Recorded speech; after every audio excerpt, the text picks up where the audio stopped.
Welcome everyone. On behalf of One Life, I'm hosting. My name is Joel Ringma. I'm really excited to welcome each of you, especially Dr. Heather Looy from the King's University. She's going to help us think a little bit about the ethics of empathy. First, a couple of housekeeping details about our Zoom gathering. I'll just tell you this, that during one of our live stream worship services, my microphone was left on during the song of response. This has happened so many times over the last year to different people. But anyways, you know how in the olden days, when we'd meet in church, people would just kind of turn around and rubberneck and look at the sound booth and things would get corrected. But nowadays, people need to text the sound person. And they, of course, texted the sound person, mute Joel, like it's a red alert. And he was all too gleeful to point out to me how many viewers we lost during the song of response, presumably because my singing was left on. All that to say, if you keep yourself on mute, I promise not to sing. Know also that the lecture is going to be recorded and made available after probably in a few days, so keep tuned to those details. We invite you to keep your video feature on, just to kind of promote community, especially here as we start, so we can see you. Of course, if you're messing with video filters and you find yourself stuck as a pirate, and we totally understand if you got to keep your video off, and especially if there's other chaos going on in your household right now. I already looked around. I recognize a lot of faces. There's some that I don't. And so I'm really curious about where you're from. And so maybe you could just be a favor and the rest of us a favor in terms of promoting community, and take a second in the chat to say hi, to write hi, maybe what church or what location you're joining from us. And maybe you can also write in there the temperature that it got to as a high today in your city. So just say hi, write your church, maybe the temperature. And as you're doing that, I'll let you know that here in Terrace, I barbecued burgers for supper outside, but it was -11. So that gives you a sense. So I don't know if you can see in the chat if people have commented. Some of you joining us from all sorts of places. Good to have you with us and joining us. Yes, nice to see you. I mean, I'll let you know that I don't know who's going to be the furthest person away here joining us on the chat. But somebody did contact me last week from Halifax, and they wanted to know if there was going to be a recording of the service, and I assured them that they would, because they are 4 hours ahead and they didn't really want to stay up till 11 p.m. to watch this. So know that somebody will join us, although belatedly from Halifax. Anyways, really good to see all the greetings in the chat. Thank you for doing that. I'll just let you know that this is the second of a series of lectures hosted by One Life this winter and spring. Recently, One Life was established to help BC Christian Reformed churches become more wholehearted communities of Christian worship and discipleship and mission. And folks from One Life are really passionate about renewal. They offer a lot of curated curriculum and resources, and really what One Life longs to see is people growing towards one life in Christ. And One Life takes these 5 callings of the Christian Reformed denomination: faith formation, global mission, mercy and justice, servant leadership, and gospel proclamation and worship. And it takes these 5 callings and they help One Life to kind of connect with a veritable treasure trove of ecumenical and denominational resources. And I mean, certainly myself as a pastor in the Christian Reformed Church in BC, I'm excited to see One Life facilitate these things, theological reflection and healthy leadership and faithful practices. So as I mentioned earlier, these 5 callings, each of them has a curator for One Life, and I'm going to turn things over to One Life Justice and Mercy curator, Rachel Brugge, who's going to help us with the invitation to Land Acknowledgement. So Rachel, over to you. Thank you, Joel. One Life is committed to providing a hospitable space for all peoples. And for those of you who may be unfamiliar with the practice of a land acknowledgement, It is an important part of our churches living into right relations with Indigenous peoples. It is a transformative act and a way to counteract the ideologies operating in the doctrine of discovery by naming that the land was not empty when Europeans first arrived on Turtle Island. This is an opportunity for us to disrupt and dismantle colonial structures. So our simple act this evening of stating a land acknowledgement is a way of living into the apologies the CRC denomination has given at the Truth and Reconciliation Commission and following through on our commitment to seek reconciliation with Indigenous peoples in Canada. And so I'm going to put a link to native land in the chat in case you're not sure of the tribe that is in your area. And I invite you to fill the chat with your land acknowledgements as we go along. And so now I'm going to pass it over to my colleague Liz to continue.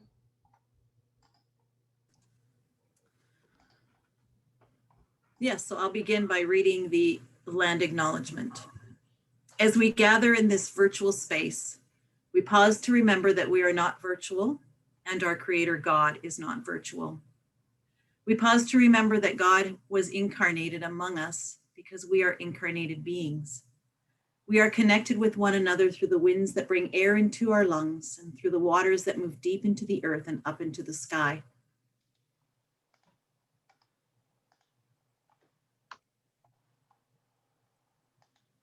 We pause to acknowledge that the ground beneath our feet, wherever we are sitting tonight, is historically the home of Indigenous peoples, many of whom have been forced to leave for other lands.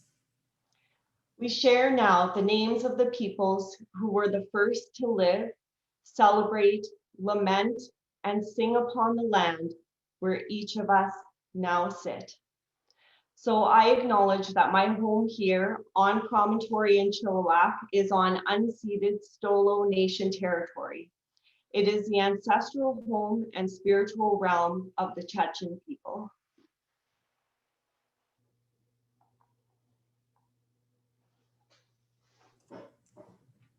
May we also remember that Indigenous peoples are not a people of the past, but are here with us now.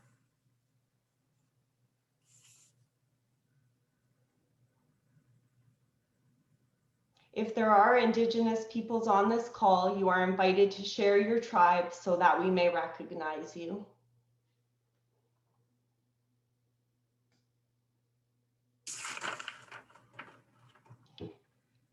Acknowledging these connections and rooted in these places as a diverse gathering of God's people, we move now into this time of learning and fellowship. Thank you.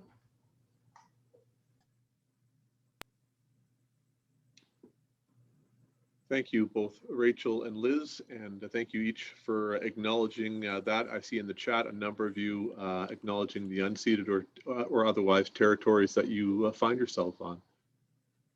So tonight's lecture finds itself kind of under the calling of faith formation. And so Liz, I'm going to talk a little bit back with Liz on this because Liz is curating the faith formation calling for One Life. And so Liz, I wonder if maybe you can kind of connect the dots a little bit between kind of faith formation on this kind of denominational level and then your role as a BC faith formation regional catalyzer and then faith formation as it relates to One Life. Can you help connect us a little bit with all of those? Sure, and great, thanks, Joel. And yes, I don't mind doing that. And welcome to everybody here on the call from across, it looks like across Canada. It's wonderful. Yeah, for those of you that don't know me, my name is Liz Tolkamp. I am a faith formation catalyzer for the Christian Reformed Church in British Columbia. That's the region. But perhaps more significantly for this call, this conversation in this context, I'm the faith formation curator for the collective of One Life. And faith formation is one, as Joel said earlier, one of the 5 callings identified by the Christian Reformed Church that together along with the other form the pathway, I guess, or the process towards a full-orbed, holistic, spiritual one life in Christ. So So my role then on One Life, along with the other 4 curators, is to seek out opportunities and conversations such as this one, and resources that can engage people, I think, in the Christian Reformed Church in their own process of becoming what Robert Mulholland says in his Invitation to a Journey, that process of being conformed to the image of Christ for the sake of others. Thanks, Liz. That's helpful, and I can see, I can hear even this is kind of been a lifelong passion of yours, faith formation in your work and otherwise, your family. I mean, can you kind of articulate a little bit about why you're passionate about helping churches and Christians form faith? Yeah, Joel, I've always been passionate. I think when my children were young, I think it really started there. And it started out of a space and a place of curiosity and wonder. And I still have that. I'm still in ministry with children. That's sort of my day job at a church. And it's the curiosity and wonder that I'm passionate about. And I love coming alongside individuals, churches, listening to them and fostering within them that curiosity and wonder about what it means to live Christ-like lives, even in matters such as the one that Heather's going to engage with us this evening on, the ethics of empathy. So that's really, and the other one I think is working with churches to become just wholehearted communities of faith formation. Those 2, I think, are my passions. That's helpful, Liz, and we'll hear a little bit more from Liz in a few moments after we've heard from Dr. Looy. I'm going to turn things over to kind of the others from the One Life team. That is Wilma and Chelsea and Rachel, Liz and John and Jessica and Anne, who are going to help us with some opening words.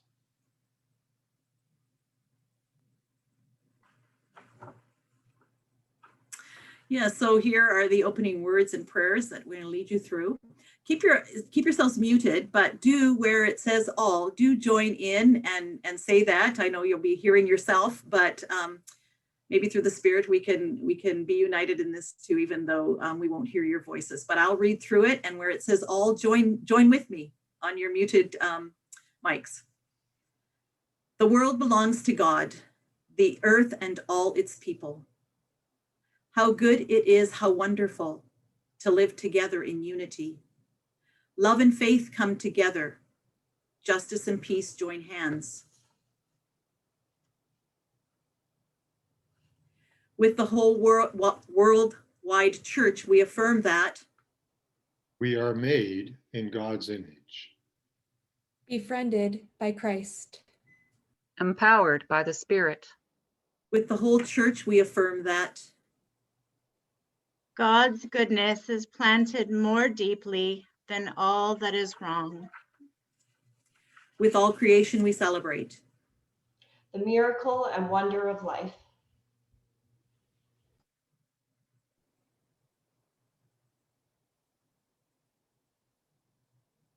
Did we miss Wilma?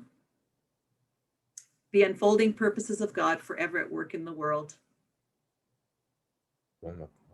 In all our gathering, learning, and growing, we wish to remember and embody that all are welcome at the table of God. For Christ brings peace to all. Tearing down every hostile wall. So that the many may become one. One family, one heart. one new humanity. One life in Christ. Amen.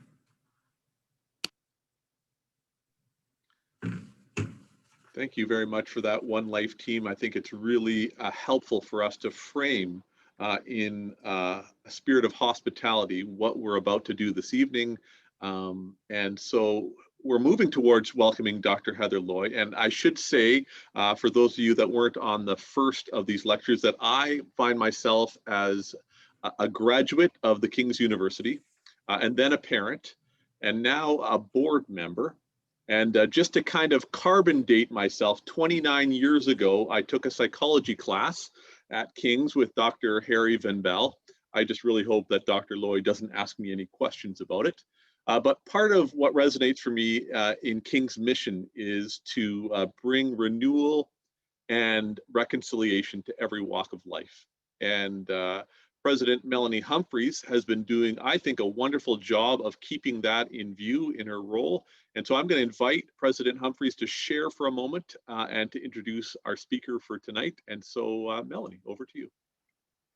Thank you very much, Joel. And it's delightful to be with you again this month and for the One Life sessions. It's a wonderful, hopefully a long tradition, but it's a wonderful series. So you're in for a real treat tonight. I'm delighted, I really am delighted to introduce Dr. Heather Looy to you. And I cannot think of someone better to engage this conversation with us.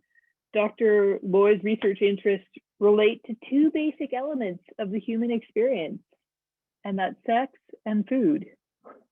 So she has a background in biological psychology, and particularly she's interested in the biopsychology of human sexuality and how it relates to the whole person in context.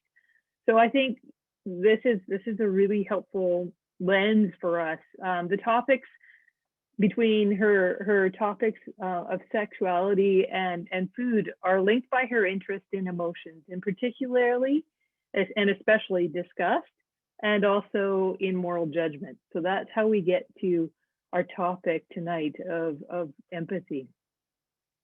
She's worked at these conversations in both academic and church settings. And so actually I had, I don't know if she remembers, I was even a part of this conversation, but one of Dr. Looy is a respected educator and thoughtful educator in our community, and the Catholic community here in Edmonton asked Dr. Looy to come alongside this same conversation. So the Catholic and Christian school systems are part of the Edmonton public school system. And so when the requirement came for safe spaces for LGBT students and how to navigate that with parents and kids in the school system, Dr. Looy was one of the people that helped them navigate that conversation. So I know her to be someone who's really thoughtful and sensitive to the issues that are in the room, as well as highly engaged in these conversations in her classroom, in her community. Dr. Looy grew up in the CRC. She has roots in the CRC, the Presbyterian and Baptist churches. So she's well prepared to speak about how to engage this across the faith dialogues. She is also really engaged in conversations between science and religion. And so I think we'll bring some really interesting things for us to digest tonight and give us an opportunity to engage a conversation perhaps in a different direction than we have engaged with it before. So with that, it's my delight to turn it over to Dr. Looy.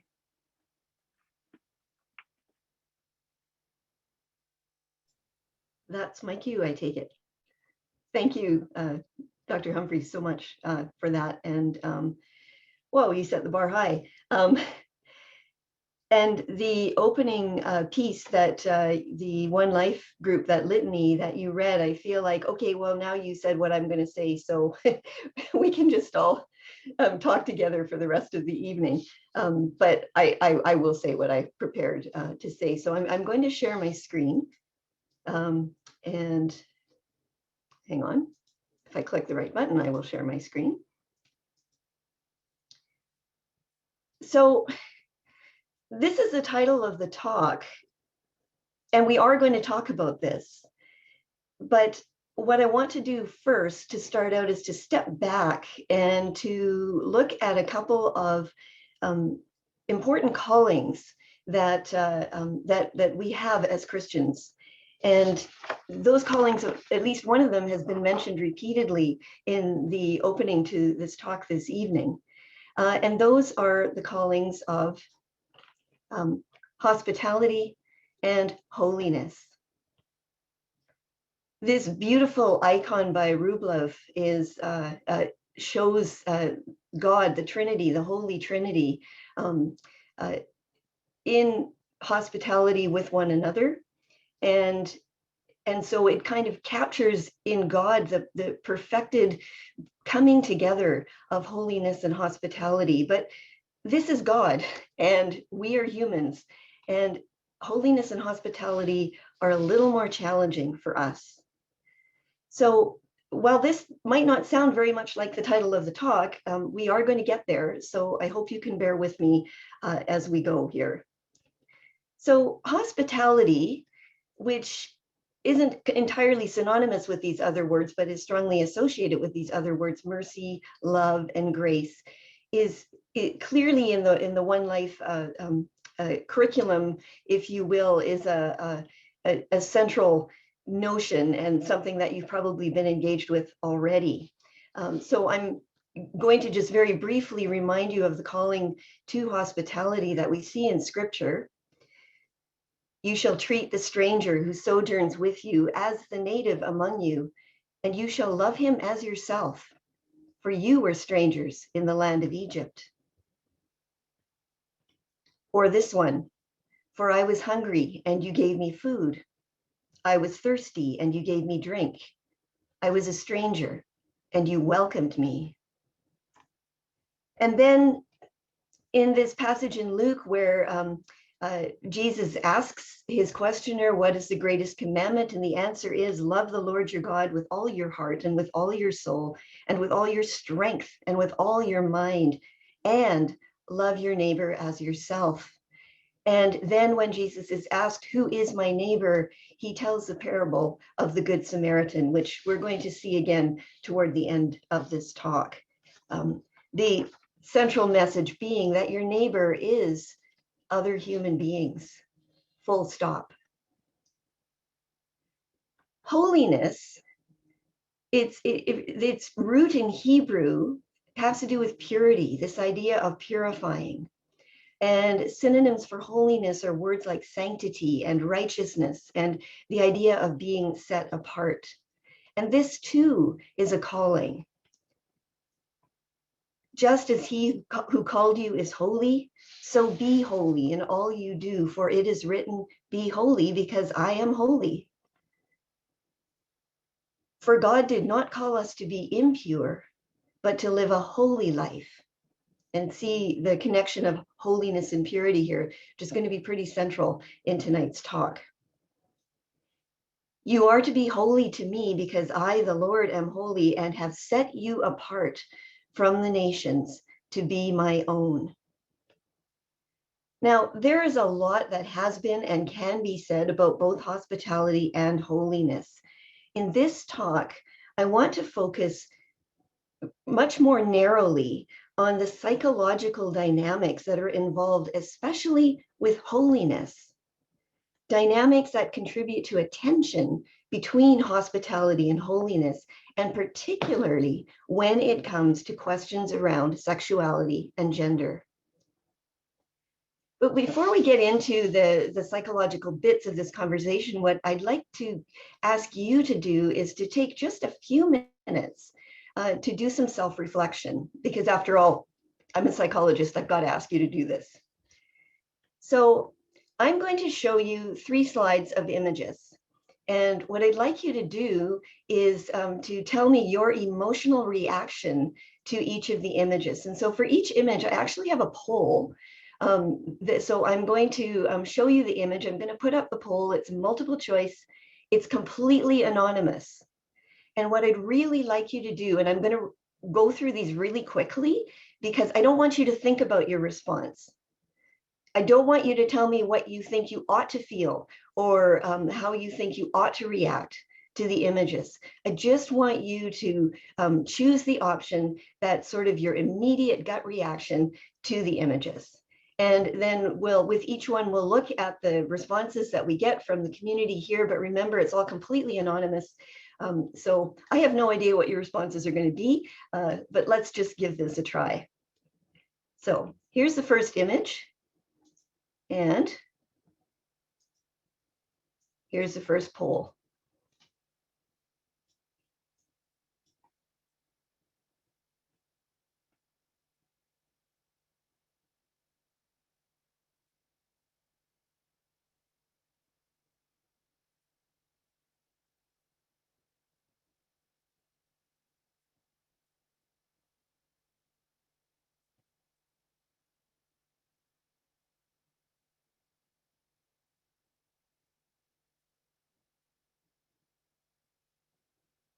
And I'm going to close the poll in just a few seconds here. So if there's anybody who's wanting to give their reaction last minute, this is your last chance.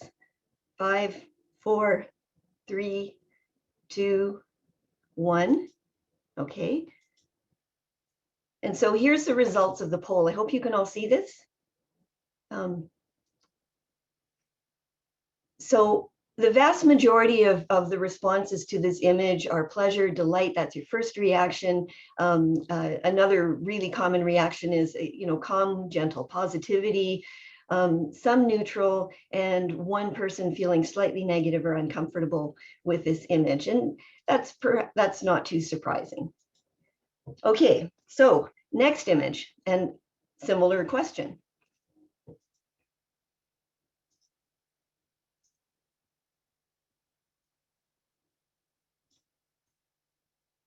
Whoops, I need to get the other poll up. Where is my other poll?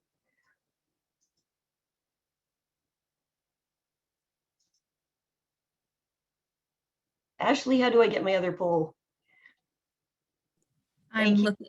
Yes. Thank you.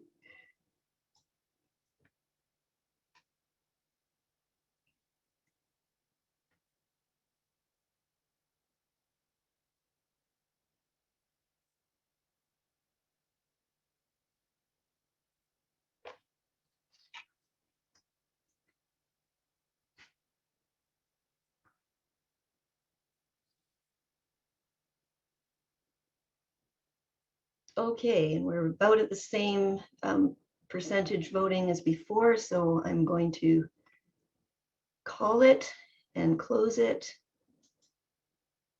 and share the results. And you'll notice that there's a bigger range now of responses among all of us to these images on this screen. Everything from pleasure and delight to some strongly negative reactions and everything in between.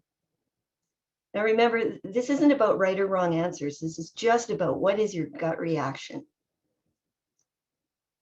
Okay, one last image for you. Ashley, can you launch the last poll? Because I seem to not know how to do it. Thank you.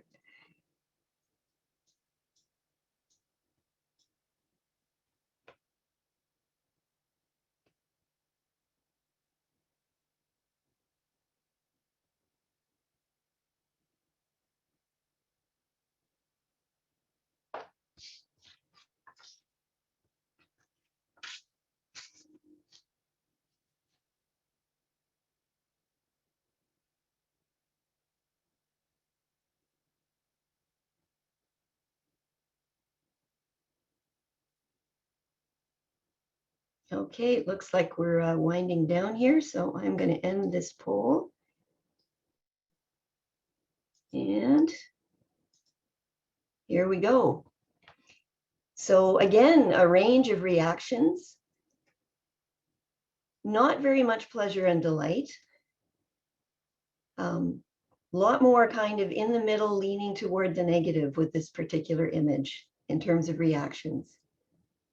So just notice how you responded to these images and carry that with you as we talk about the role of emotions in our responses to difference. So,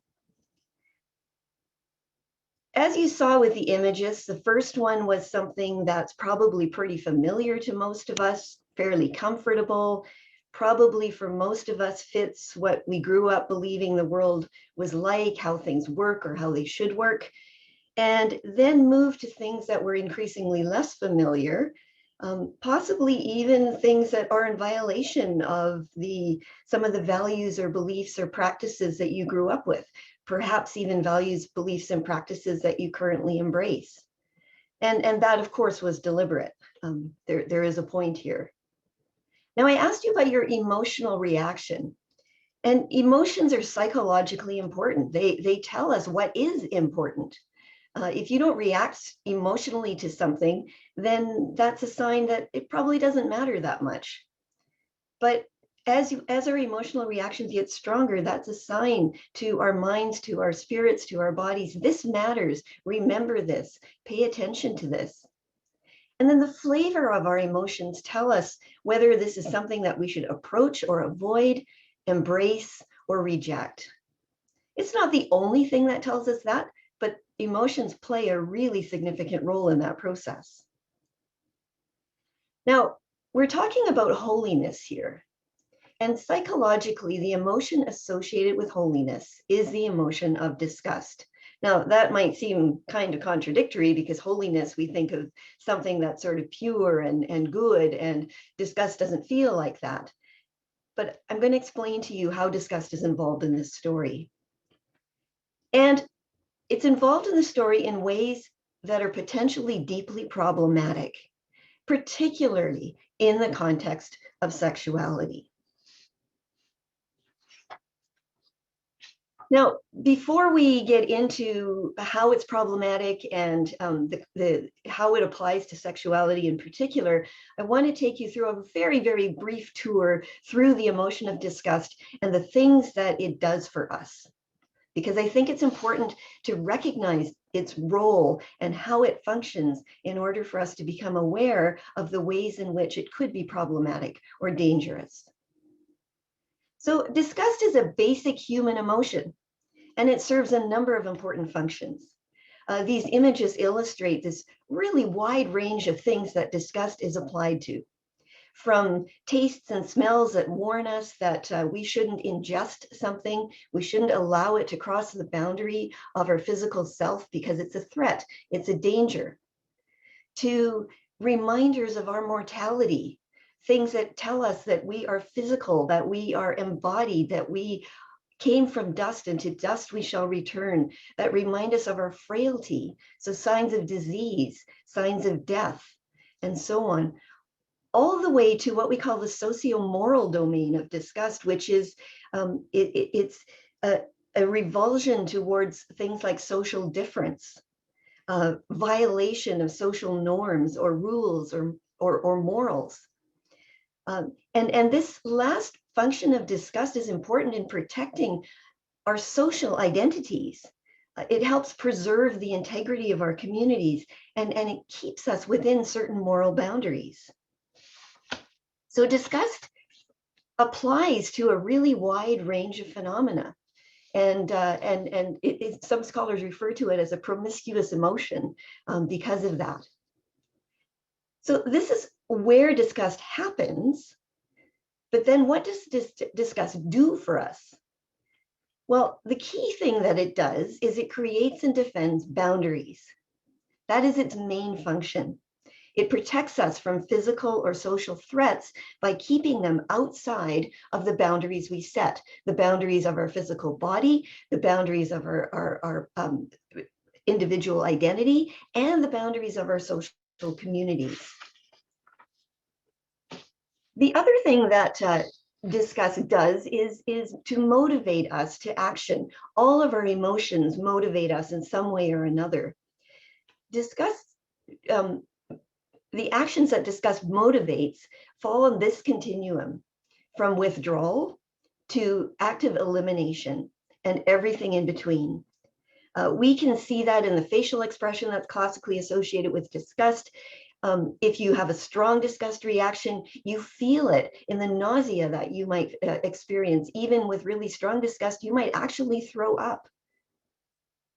And so maybe you can already start to see some of the problems with this emotion, that it motivates us to withdraw, to avoid, to reject, to expel, even to eliminate things that we perceive as threats, not just to our physical well-being, but also to our psychological or social identity. Disgust also comes along with this notion of contamination. And here we're going to start to see this connection to purity and ultimately then to holiness. So anything that we find disgusting, if it crosses the boundary and makes contact with us or with something that we want to interact with or embrace, then it contaminates that thing. Now the thing it touched or came into contact with has become itself disgusting.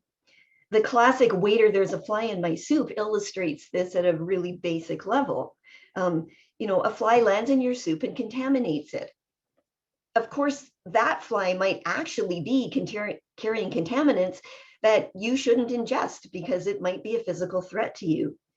But the psychology of disgust and the range of things that trigger disgust means that whatever we perceive as outside our boundaries and a potential physical or psychological threat to us has the power to contaminate. Now, this is such an important and powerful concept that I want to say a few more things about it. There's 4 basic principles of contamination. One is that actual or even figurative contact causes contamination. If you looked at the previous image closely, you might have noticed that the fly in the soup was actually plastic. It wasn't a real fly. And yet you would be surprised how many people, and researchers have demonstrated this repeatedly, how many people will still refuse to eat the soup, even though it's demonstrated to them it's a plastic fly. It's not a real fly. It's a sterilized plastic fly. There's no way that it could actually physically hurt you. And yet their disgust response is such that they still can't bring themselves to eat the soup. So the contact doesn't have to be actual. It can be figurative. Contamination is kind of all or nothing. Even a microscopic amount of contact is harmful. It renders you defiled or unclean. It's also really difficult to purify something that has been contaminated.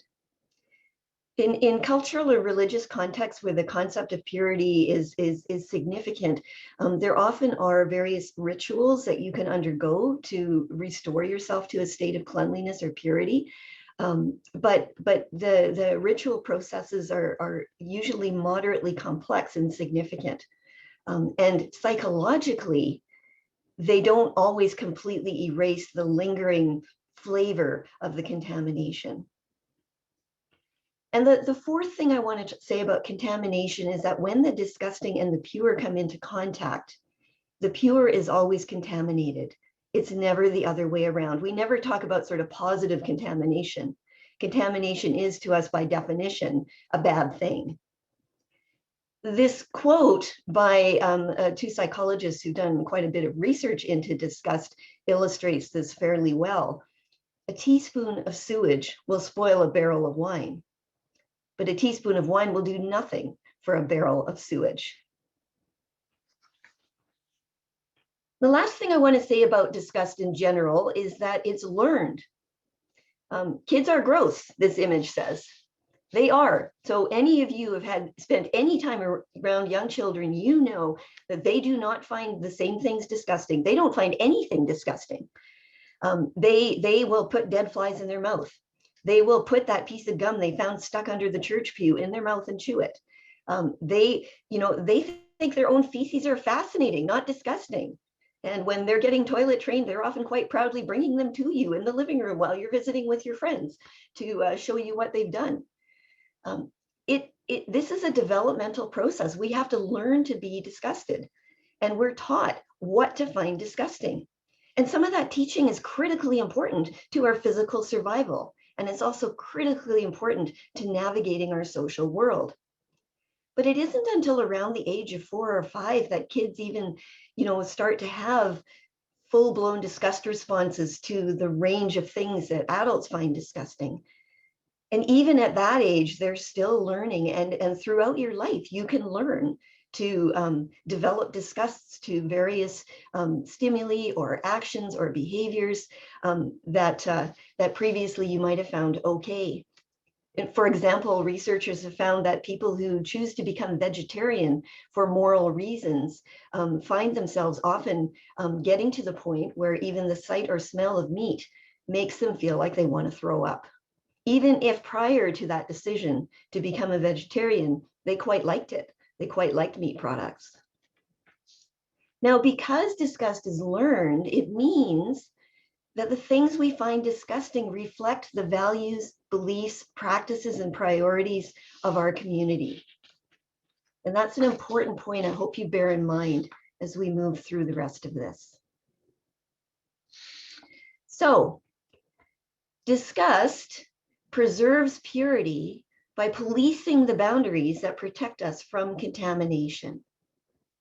And remember, holiness is intimately connected to the concept of purity. The purity metaphor is significant in Christianity.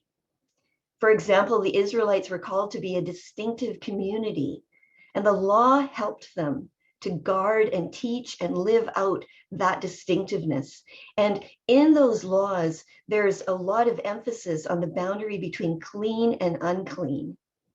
And you hear, when you read the law, you will hear lots of terms like defiled, abomination, abhorrence, and purification.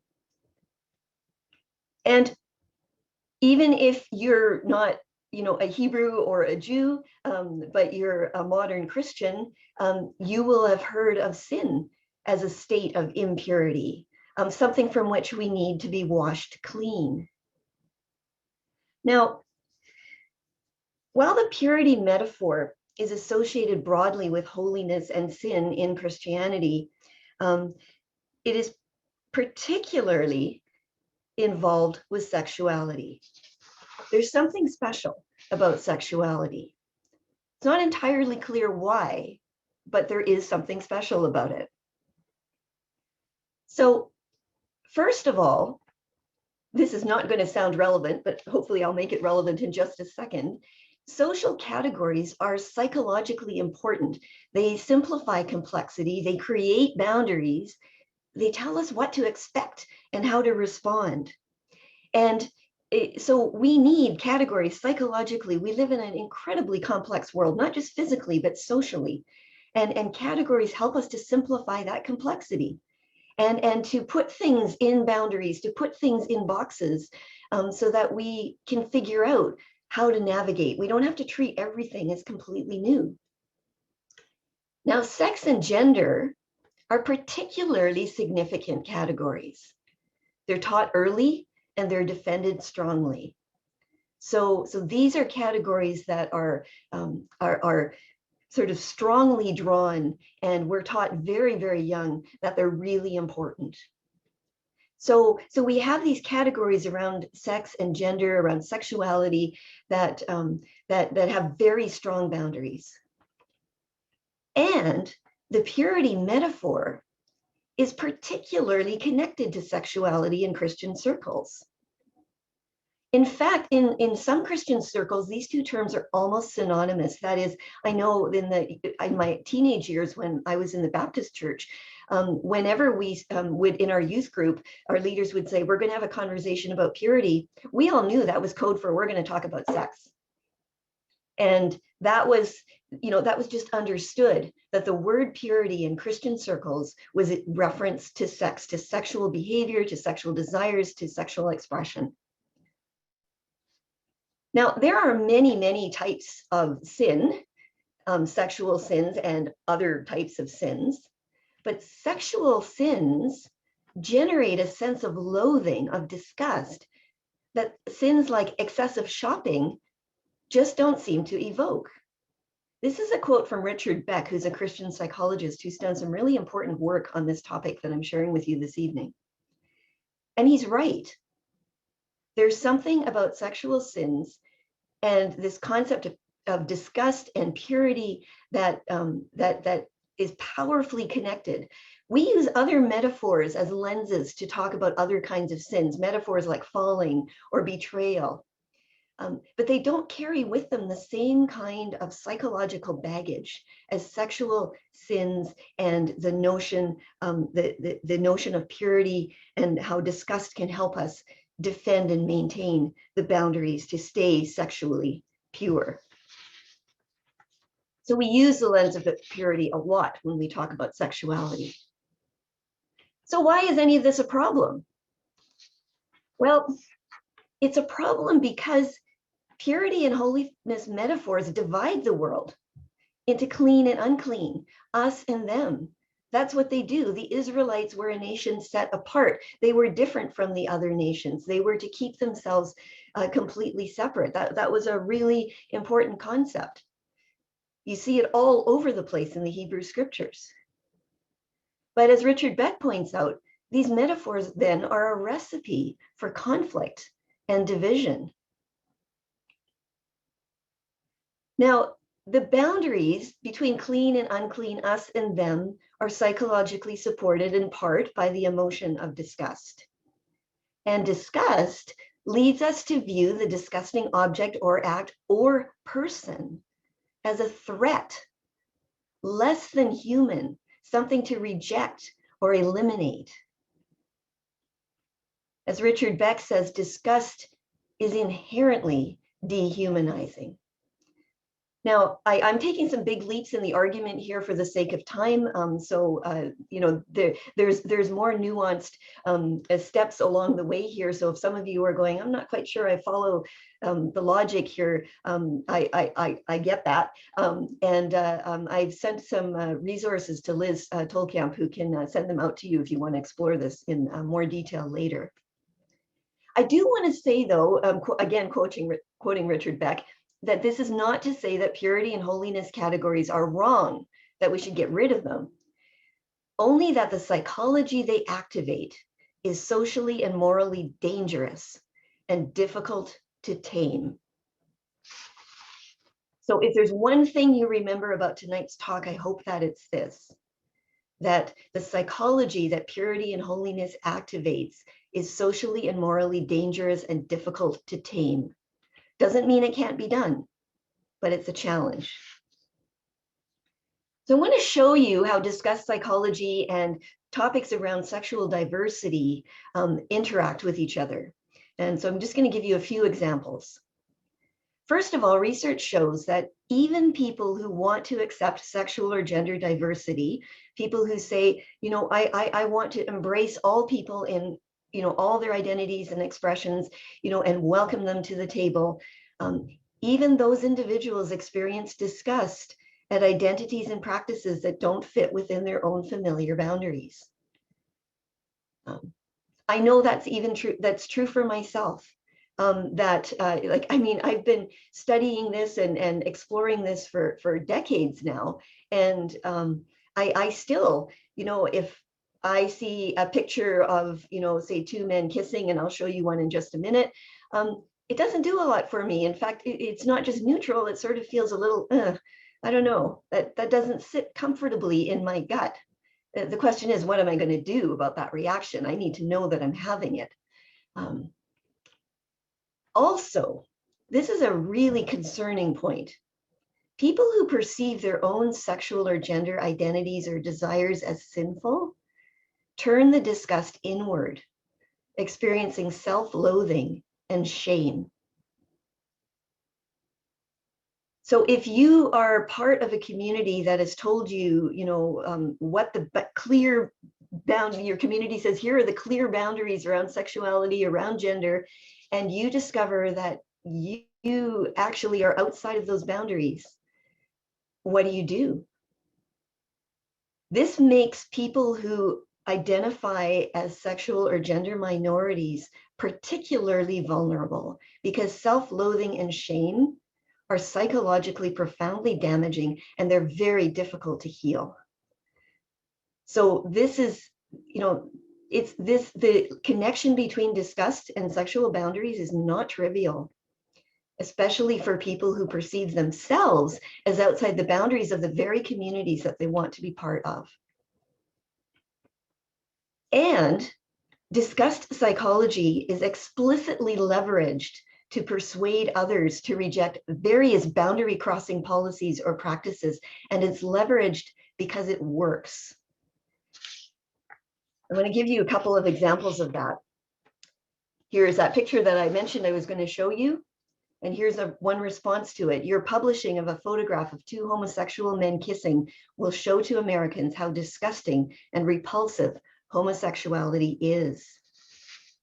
Proponents of anti-gay legislation have regularly and continue regularly to put out information that is intended deliberately to trigger your disgust at people who are sexual and gender minorities. They send out information that suggests things like that gay men eat feces or drink human blood. I mean, it's untrue, but this is leveraging disgust, which is a sort of so naturally connected to sexuality, in a way that's used to persuade people. I'm going to read you a quote. This is an extreme position, and so I hope it. In a way, I kind of hope it troubles you to hear it, but it's, while it's extreme, a quieter, more subtle version of this is really quite widespread. And this is a quote from somebody called Brian Fisher, who was a pastor. He now has a radio show in the United States. And he says these things: homosexuality is an abomination because it causes an inner revulsion. In other words, when you see it, you think about it, you recoil from it. Your instinct is to recoil from it in some kind of disgust. He goes on, homosexual behavior is an abomination to God. When God sees it, it causes him to recoil. People's natural reaction is that it's just not normal. That's just not natural. That's not what human beings were designed for. That's not what they were made for. Now, while that's really strong language, notice here what he's doing. He's assuming that disgust is this natural, inborn, God-given response that reliably tells us when something's wrong. And this is just not true. Remember, I told you, disgust is learned. We learn what to find disgusting. It's not, we don't feel disgust because something is inherently unnatural. We feel disgust because we've been told that something is unnatural or is wrong or is to be avoided. So it is not a reliable guide to morality or to holiness. Now, this concern about the use of disgust is something that has been raised by a number of legal scholars as well, because these arguments have moved into the courtroom. This editorial cartoon illustrates an example of this. What do you mean it's icky isn't a legitimate legal basis for banning gay marriage? And there's also a defense. It's sometimes called the disgust defense and sometimes the moral panic defense that is being brought into courtrooms when people are being tried because they have assaulted or murdered somebody they perceived to be homosexual or transgender or in some other way offensive to them because of their sexual or gender difference. It's been used in other contexts as well, but it's in this context that it is most commonly being used. And the argument is this, that although you shouldn't assault or murder other people under any circumstances, it's kind of justifiable if you perceive them as homosexual or transgender or something like that, because it's so disgusting.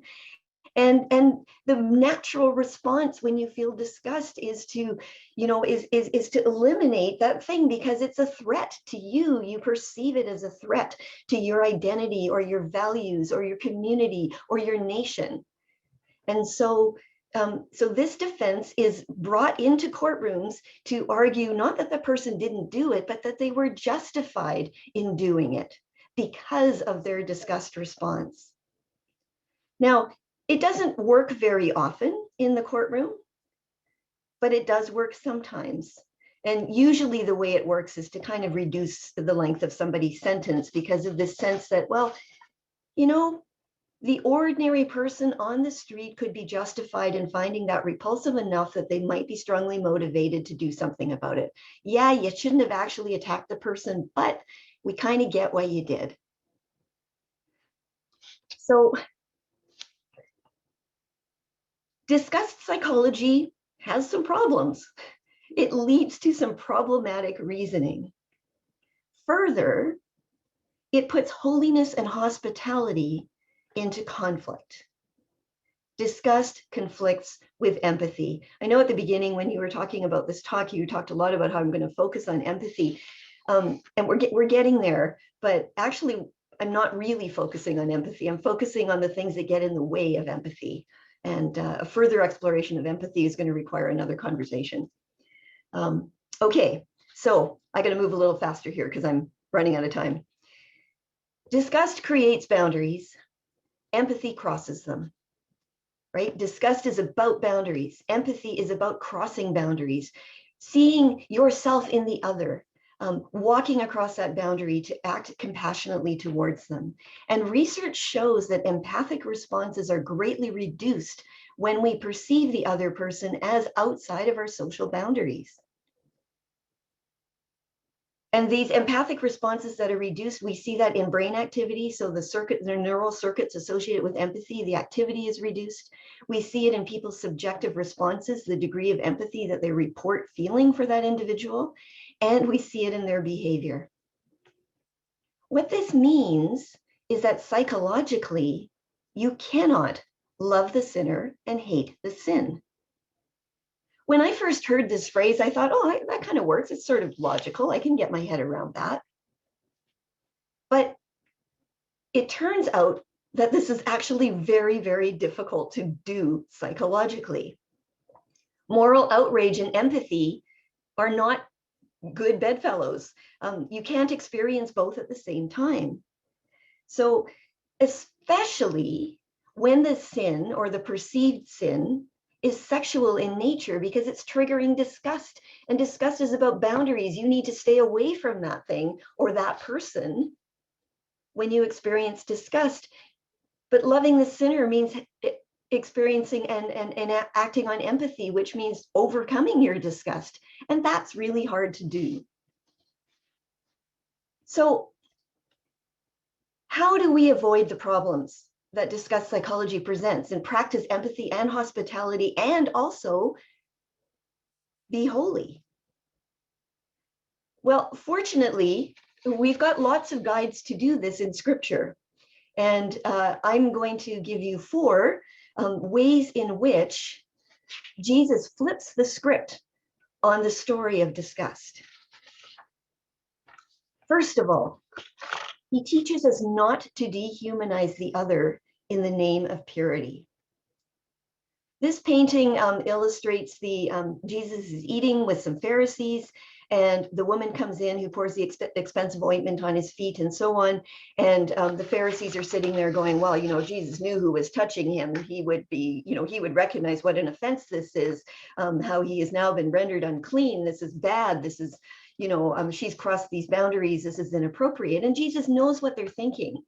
And he challenges them and he tells them a parable. And at the end of the parable, he says, do you see this woman? Which is a very weird thing for him to say, because of course they see this woman. She's in the room. She's the point of the conversation. They're looking at her.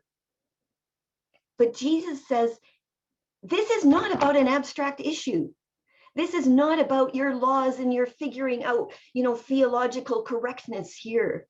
She's a human being and she's in this room, and you want to argue theology? You don't get to dehumanize her. Do you see this woman? He also demonstrates that that rule about contamination that I told you earlier, it actually can be flipped. At least Jesus can flip it. And so in his case, impurity can be decontaminated. This is the woman that's in this image, is the woman who's bleeding for 12 years. And by bleeding, she is ritually unclean. She doesn't get to participate in the daily life of her community. She's deeply isolated. This is devastating for her. And she's desperate. And she hears about this healer and she wants to be healed, but she doesn't even dare ask. She doesn't dare show her face. And so she scuttles through the crowd and she grabs his robe, and Jesus stops. And he doesn't say, woman, how dare you touch me? You've defiled me. Now I have to go do some purity ritual before I can go on with my ministry. He doesn't do that at all. He turns around and says, daughter, your faith has healed you. Go in peace. Her bleeding stops. She is literally now clean because she contacted the purity of Christ. Third point, God calls us to cross these boundaries. So the early church quickly encountered a problem because non-Jews were also interested in the gospel. And were these others who wanted to join this new community, this body of Christ, were they going to have to conform to all the rules and practices of the Jews who became the first Christians? Did they have to get circumcised? Did they have to change their dietary habits? And so they're having this huge debates about this, who's in and who's out, and what do you have to do, and what do you have to fulfill to be in, to be welcome? And then Peter is given this vision of the sheet with all the foods, all the animals that the Jews weren't allowed to eat, that were unclean. And God says, Peter, eat these. God says it 3 times, and Peter goes, you know, I can't eat that stuff. I'm a good Jew. I'm righteous. I'm holy. I'm pure. I know where the boundaries are. And God says, no, do not call anything impure that God has made clean. And finally, Jesus says that purity is not about boundaries protecting us from external threats. It's about the desires and directions of our hearts. Nothing outside a person can defile them by going into them, he says. Rather, it is what comes out of a person that defiles them. He thinks this is such an important point that in this passage in Mark, he actually repeats this point 4 times.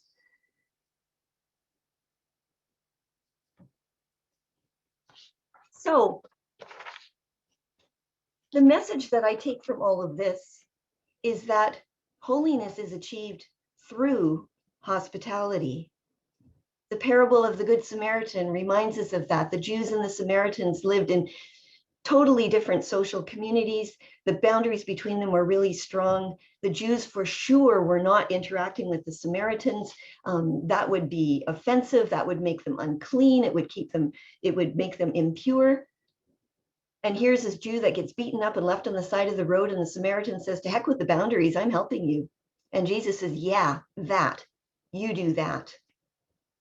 You do that thing. You step across those social boundaries, because those social boundaries don't count in the body of Christ. You can't be holy before God if you do not also love your neighbor. And remember the question, who is my neighbor? All the people, full stop. And I'm going to stop right there, which is probably going to feel like I'm leaving you hanging in midair. But what I want to do is to leave you with some food for thought so that you can draw your own conclusions about what this might mean for conversations about our communities, living faithfully, forming ourselves faithfully, and engaging difference, engaging diversity, and especially engaging sexual and gender diversity.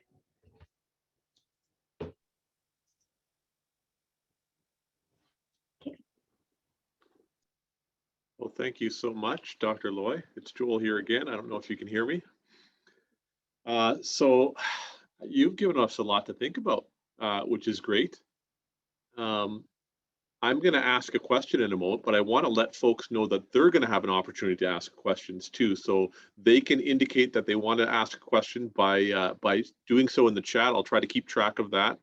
They can write their question in the chat, and I'll point you to those questions in a moment, or you can just kind of raise your hand in the chat, and I'll try to get to you. But I want to ask you something first, Heather. It just struck me, the one thing that I wrote down. I wrote a lot of things down, but this is one thing that I wrote down. Disgust is not a reliable guide to holiness. I think somebody also put that in the chat, and I want to put something in the chat here. I'll just it's a little quote that I saw recently, and I just made me reflect. It's from Richard Mall. I'll just read it. It's important to distinguish between belief, behavior, and the very real human beings with whom we disagree. The whole point of the biblical perspective is to promote a sexuality that is kind and reverent. So it's important that we present the biblical viewpoint kindly and reverently to those with whom we disagree about sexual standards. Not to do so is to undermine our own message. Sexual civility is an important way to living out our commitment to the gospel. Sorry for the long quote, but I just had to cut and paste it from somewhere. So I guess my question is, can you speak a little bit about that kind of civility, right? About being kind and reverent, even in the face of our own maybe gut reaction of disgust. Oh, boy. Were you going to put that quote in the chat, by the way, Joel? Because I think I did. Oh, maybe I did. Maybe I just, oh, sorry, my bad. sorry, it I just think went by really fast. And so I'm still, my apologies. I sent it to one person. Here it I'm, is for all okay, of you to thank see. you. Yeah, sorry about that. I'm still processing. As am I, and I asked the question, so my apologies. Yeah. I just think that that kindness and that reverence are significant here in terms of response to our own disgust, which is information, but then we also act on this information that we've received. Yeah, yeah. Well, the main thing I wanted to say is that this disgust, and this is why I asked you to respond to the images earlier, was to help us all sort of start becoming self-aware about these literal gut reactions that we're often unconscious of, and yet they're shaping our responses. They're at play in our conversations, and I think sometimes, and I know this, growing up many years in the Christian Reformed Church, and still with such profound respect for Reformed theology, and thinking like intellectually rigorous, like absolutely, it's one of the things I most value about the Reformed traditions. And but we can spend so much time in our heads that we forget about our hearts, and that was actually one of the gifts of spending a few years in a Baptist church. That they were spending all their time in their hearts and not very much time in their heads, and that's an oversimplification. Of course, I'm talking about childhood experience, but the we can be so busy thinking about sort of systematic theologies and doctrines and beliefs and so on, that we sort of forget to actually indwell in our own selves and become aware of what we are bringing to the table, our own histories, our fears, our anxieties. And sexuality is one of those big ones, right? Like, lots of us have lots of mixed feelings about our own sexuality and desires and experiences and histories and so on. And we're bringing all of that to the table, and it is shaping what we're not just being these purely rational, logical beings having a purely intellectual argument. So I think that self-awareness is really critical. And then the kindness and reverence that you're talking about is that sober second thought, right? Is to say, now that I'm self-aware, what do I do with this reaction? What is it teaching me? To what extent should I listen to it? And to what extent should I be wary of it? To what extent might it be dangerous? And that can cut in all directions. It's not just if you're feeling disgust, it's also if you're not feeling disgust. Why am I not having a problem with this when other people are? Where does that come from? But that the kindness and reverence then to me, it sounds, I like those words. The ones that I like to use in this context even more would be curiosity, which I think, was it Liz that you were talking about that earlier? Curiosity and humility. And I think that those two also help considerably in these conversations. One of the things that I learned really quickly in engaging in dialogue, especially with people who identify as sexual or gender minorities, because I don't identify as one myself, and so I really want to learn and listen from those who do. And I would be going, I don't know what to say, I don't know how to talk, I don't know what language to use, and the response I would keep getting back is, just ask, and then listen to the answer.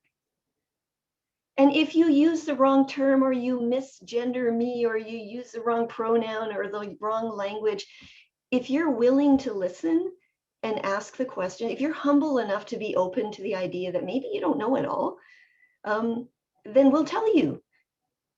And we can have a conversation. So I think that being in conversation, kindness and reverence indeed. But for me, I find that curiosity and humility are words that just get more mental traction and more emotional traction for me. I can sort of imagine more quickly what those would look like in a conversation. Well, thanks, Heather. That's really helpful. I do appreciate the redirection, if I can say, towards humility and curiosity. I'm just going to take a question out of the chat, which is kind of maybe the flip side of empathy. And so thank you, Kathy Vandergrift, for this question. Taking away that we need to talk about disgust more. We talk a lot about love, but tend not to talk about disgust. Would you agree? Is it helpful to talk about disgust with children in the church?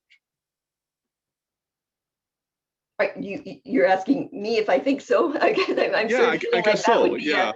that would be something that I think all of us could ponder together. I mean, I do think so. I think that we have it's sort of embedded in human psychology to be wary of difference.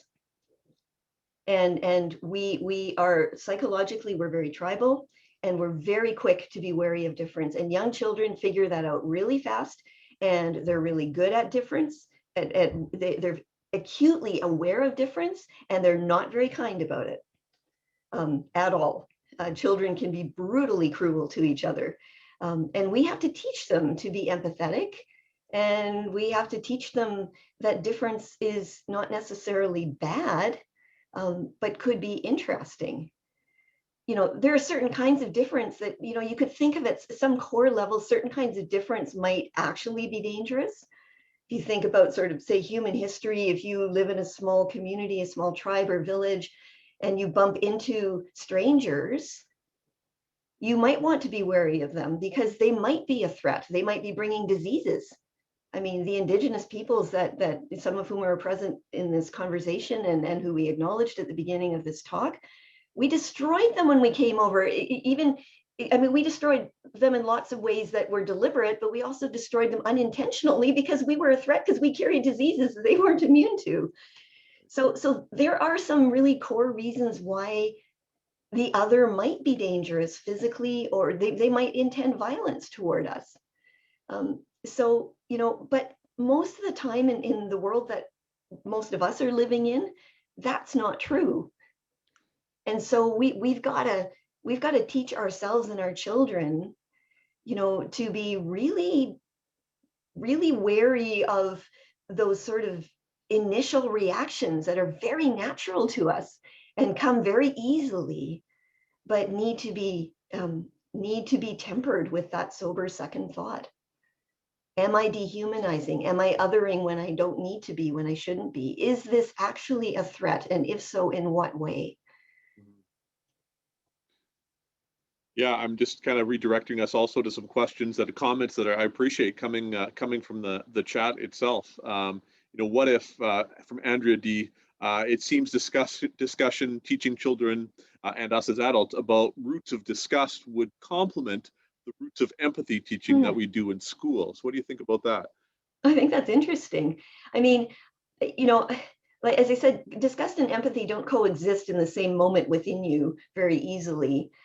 So if you are growing the roots of empathy, then you are sort of by definition reducing the strength of disgust, especially as you're teaching people to move across boundaries and to do all those things that you would do if you were teaching people about the danger of disgust. So I don't know that we need a whole new curriculum, but maybe we could bring in disgust language and say these are two sides of the coin. That would be my first thought on that. Thanks, and just also picking up from Amanda in the chat, we primarily have to simply not teach children that difference is bad. Children often simply observe difference, and the adult responses around these observances teach them that the differences are inherently bad. Yes. And yeah, and then, you know, Richard kind of adds on to that. You know, I taught this in library science. Diversity in children's lit is a crucial component in ensuring the next generation doesn't inherit the same kind of the same failings that that we have been raised with.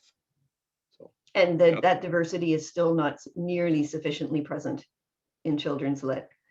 There's been some really good content analysis research sort of looking at, you know, how many sort of non-white European type children are represented in the stories in the picture books, and the percentage is still far too low.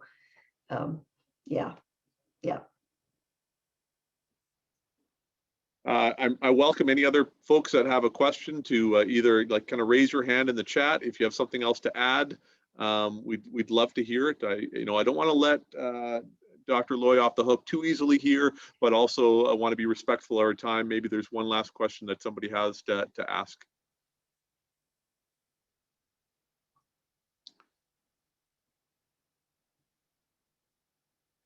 I want to say thank you to some of the things that are showing up in the chat. It's really, I'm just scrolling through it because it's going by so fast. Yeah. So thank you for some really thoughtful comments here. I appreciate that.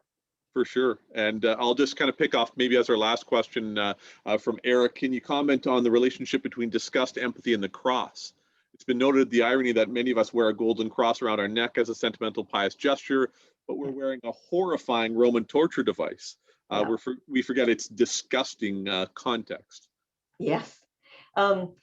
Maybe I can, I mean, I'm a psychologist, not a theologian, so I want to not do the theology part of that, but yeah, I mean, the cross is an object of disgust that Christians have transformed into, you know, an object of hope and redemption, which I think is a beautiful thing. I think another place where we do this and we practice this regularly is in the Lord's Supper. And where, you know, and Richard Beck has you know, this is not original to me. He pointed this out, that when you think about the Lord's Supper, when you think about this is a table, a place of hospitality, we're eating food, which is a very core central thing that can trigger our disgust under certain circumstances. And then Jesus comes along and says, this is my body, this is my blood, eat it and drink it, be cannibals, people. Like, that's a really disgusting thing to ask. And imagine he's saying it to Jews for whom like blood is a big problem. And he's saying, drink my blood as a sign and a symbol and in remembrance. And so, you know, that totally flipping this thing, but not getting rid of it, but transforming it. And saying, we can bring this stuff together. This can be done. We can pull these pieces together and it will work. The details of which clearly we need to figure out. Well, I certainly appreciate that, and the challenge of that. Somebody asks in the chat, I'll point this out. You know, if people want to learn more, you know, they're maybe want to become, you know, followers of Dr. Looy. Sorry to be, I'm not trying to be facetious, but like some of the stuff that you've taught, is there something online this summer, anywhere that's anything that can be audited? Are there resources to point to some of your writings that maybe we can offer folks, or ask maybe Liz to compile on your behalf? Well, so here's a little request to President Humphreys, which is, if I get my next sabbatical, I will be trying to produce some of these resources. I need time. I think I mentioned earlier in the talk, I did send Liz a list of resources, none of which are written by me, but that I think might be helpful for people that want to explore this further. It's kind of an eclectic set that touches on different pieces of this. But I am really open to people, you know, like, send me an email. You can find me at the King's website, or it's just, here, I can just put my email address in the chat. All the King's email addresses are the same format. So if you ever, as long as you know somebody's name, you can figure out their email address. You are welcome to email me. I'll send you stuff. I can send you stuff I've written. I teach a course at King's on sexuality. I don't know when I'll be teaching it again, but if there's demand, I'm open to the concept. There's been some conversations about having sort of more public oriented types of series and classes and things like that. So, you know, all of these things are possible, but you kind of have to say, yeah, we're interested. We want you to do that. I would be happy to engage. I learn so much from the communities that invite me. They invite me to come and talk to them, and then I learn so much from them that I kind of feel like the benefit goes certainly at least equally in both directions, if not more, toward me. So I'm open to those ideas just because I end up learning and growing so much from the rest of you. So ask. Well, certainly Sorry, I certainly appreciate that posture, that demonstrated posture of humility and curiosity on your part.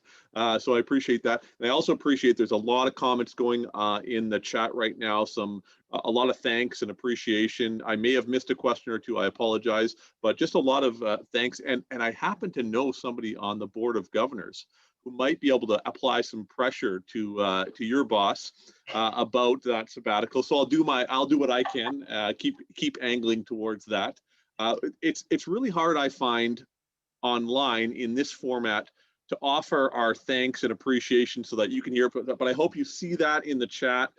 Maybe folks can indicate. So I don't know how many people you have on your screen, but people are showing some thanks and applause in this format as well. Yeah, we just are really grateful for you spending some time with us and kind of helping us to grow a little bit this evening. Well, thank you for coming, and thank you for your great questions. Well, I'm going to turn things over back to Liz and kind of our faith formation curator with kind of one final question. You've listened in, Liz. How can folks that have been watching today utilize you, One Life, kind of as further resources in this and other faith formation areas in our churches, Liz?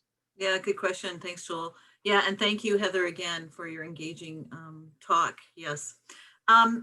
Yeah, so one of the first things I'll be doing is sometime this week I'll be sending out to everybody that's registered and that we have email addresses for. We'll be sending out links to this conversation. It'll be, I think the link is on YouTube at Terrace Christian Reformed Church. I think they're hosting these videos, these lectures for us. And again, yes, as Heather mentioned, you'll be getting along with that a number of resources. Clearly, it looks like this is a conversation that's ongoing and needs to be ongoing. So I think at One Life, we'll be wondering about what that might look like into the future in terms of this conversation. Yeah, so I think that's where we're at this point. And I'll send my email address with that so they can connect with me on this particularly or any other topic too. We can resource people. So perfect. That's really helpful. A lot of thanks to say, in addition to obviously Heather, really appreciative of your work here this evening. I want to thank One Life. So you heard from Wilma and Chelsea and Rachel and John and Jessica and Anne, especially Liz tonight. Thanks to the King's University, President Melanie, Ashley for her secret work behind the scenes, and especially Dr. Heather Looy one more time. And I'm just going to turn things back to you, Liz, for some closing words and prayer. Yeah, I wonder, Ashley, can you just post that slide with the next lecture? Or maybe we're going to do that at the end, yeah.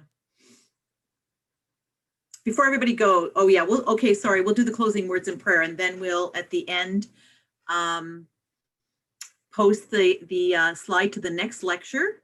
And we invite you just to stay for a few moments. We'll have some quiet music playing if you just want to look at the next lecture series and other offerings through One Life that will be listed on that slide. And we will end with a time of shared silence and some quiet music playing. So let's enter into a time of closing words and prayer. In work and worship, God is with us. Gathered and scattered, God is with us. Now and always, God is with us. Further your purposes in all things, O God. That hidden things may be revealed to us. And new ways found to touch the lives of all with your light and salvation. Lead us from death to life. From falsehood to truth. From despair to hope. Walk with us today, O God, and keep us on your way.